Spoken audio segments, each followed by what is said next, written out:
Good morning class seventh. हमारा जो last exercise है, लास्ट चैप्टर है 12th, पैरामीटर एंड एरिया। तो इसमें पहले कॉमिक पोर्शन है, ज़रा देख लेते हैं। Efdeck, drill deck, astrodeck and clone deck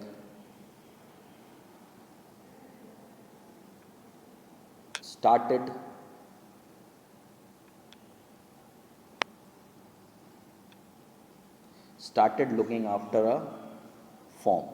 ठीक है, ये चारों एलियंस एक दो खेत हैं, उनको देखना शुरू करते हैं, उनकी देखभाल शुरू करते हैं, मतलब खेती शुरू करते हैं, एक तरह से आप ये कर समझ लें। This year there is bumper yield of cauliflower. इस साल बहुत अच्छी फसल हुई है बंद गोभी या कॉलीफ्लावर की।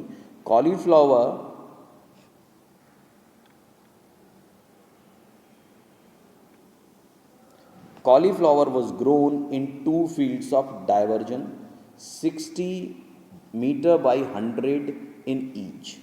देखो जो उनके फार्म हैं उनका जो लेंथ ऑफ बिट दी हुई है 60 मीटर और बाई 100 मीटर, यानी अगर लेंथ 60 है तो ब्रेथ 100 है। इन दो डायमेंशंस के साथ में इन्होंने दो फार्म्स लिए।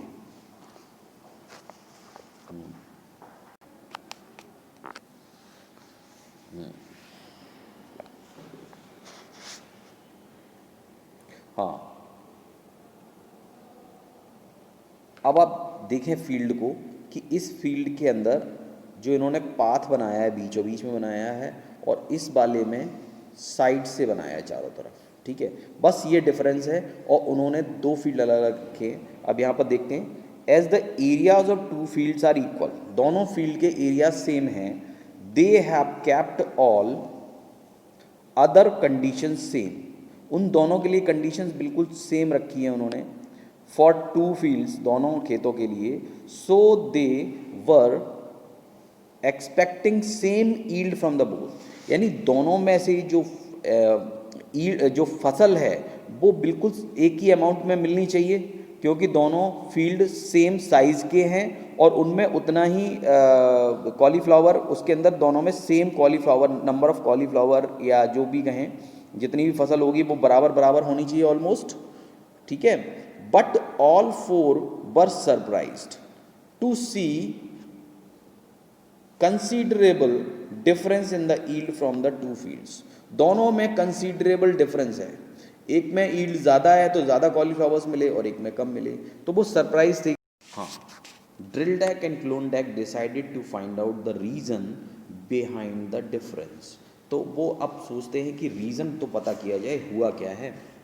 ठीक है, देखें, the field were almost alike, field दोनों एक जैसे थे लगभग। Even the bit of the paths were same, उनके बीच में जो पाथ थे वो भी सेम थे।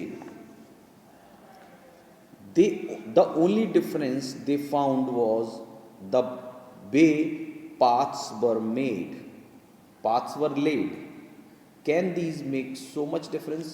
अब आप देखें कि मैंने कहा बीच में एक प्लस जैसा बन रहा, क्रॉस बना हुआ है, एक में तो इस तरह से पाथ बने हुए हैं, इस तरह से पाथ बनाया अंदर से, और एक में केवल बाहर से बनाया। तो क्या इस तरह से इन दोनों में अलग अलग तरीके से, जैसे इसमें बनाया पाथ इस तरह से, इसमें बनाया बाहर से, तो क्या इससे इतना बड़ा डिफरेंस हो गया कि दोनों की ईल्ड में कंसीडरेबल डिफरेंस हो गया, काफ़ी डिफरेंस हो गया। ठीक है, तो इसको that we have to find out. तो मिस्ट्री क्या है वो आप लिख ही लेंगे कि उनके बीच में इतना कंसीडरेबल डिफरेंस कैसे हो गया, और हाइपोमेनिया आपको करना है, अगर नहीं कर पाएँ तो मुझे बताएं। ठीक है, तो इसमें देखें आप कि इन चारों ने क्या आइडिया लगाया। पहला, why is there such a difference in the yield of two field, पहला ये सोच रहा है कि क्यों इतना डिफरेंस हो गया। दूसरा, did the paths make this difference in yield, क्या इन पाथ्स के अलग अलग होने की वजह से ये डिफरेंस आ गया है। और I am wondering whether the areas of the field were same और डिफरेंट, कि मुझे ऐसा लगता है कि दोनों के एरिया सेम है या डिफरेंट, क्योंकि ये उस एरिया की बात कर रहा है जिसमें कॉलीफ्लावर्स उगाए जा रहे हैं। पाथ में तो उगाए नहीं जाएंगे, तो पाथ जो है वो बिल्कुल खाली रहेगा। तो क्या कॉलीफ्लावर जितनी जगह में उगाए जा रहे हैं उसके एरिया में डिफरेंस हो गया, ठीक है। True, the area of paths में डिफर। तो वही कहती है सही तो कह रहे हो, पाथ के जो एरिया हैं वो अलग अलग हो सकते हैं। तो अगर हम दोनों पाथ के एरियाज निकालें तो उनमें अगर डिफरेंस है तो ईल्ड में भी डिफरेंस हो सकता है, क्योंकि उतने ही कॉलीफ्लावर्स के पौधे प्लांट्स नहीं लग पाए होंगे। तो आप हाइपोमीनिया में अपने हिसाब से लिखिए गया कि आपने क्या सोचा है वो आपको यहाँ पर लिखना है, और कोई प्रॉब्लम के केस में तो आप मुझे बताएंगे ही, राइट।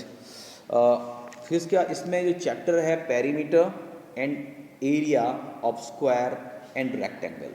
सबसे पहले perimeter and area of square and rectangle, इसमें क्या है कि सबसे पहले आते हैं पेरीमीटर पर।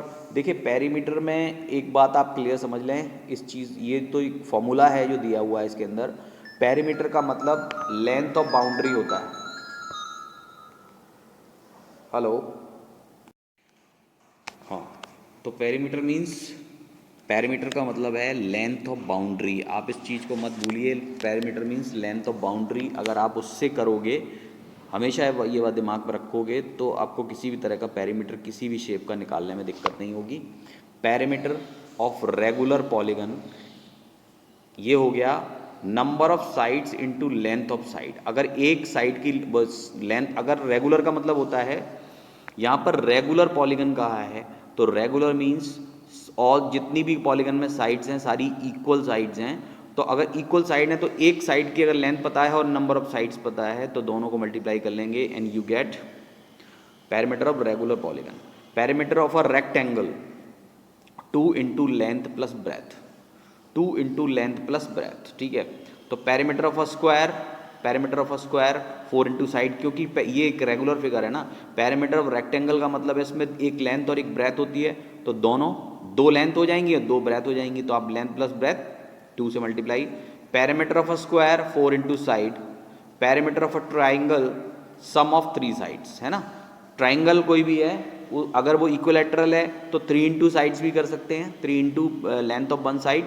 और अगर वो कोई सा भी ट्राइंगल है जिसमें कि अलग अलग साइड्स हैं तो सारे साइड्स का सम। तो लेंथ ऑफ बाउंड्री से आपके दिमाग में ये रहेगा। इसी तरह से एरिया, यानी area of a rectangle, area of a rectangle length into breadth, area of rectangle length into breadth, area of a square side into side, तो ये तो आपको पता ही है, ठीक है। तो इस तरह से आप ये फॉर्मूले कर लीजिए और मैं आपको करवाता हूँ कल से प्रैक्टिस जोन 1, क्योंकि हमारा ये लास्ट चैप्टर है पेरीमीटर एंड एरिया। और फिर हम जो भी मैंने अभी कॉमिक पोर्शन है इसका हाइपोमीनिया वगैरह आप लिखेंगे आज, और इन फॉर्मूलाज को भी अच्छे से पढ़ लीजिएगा।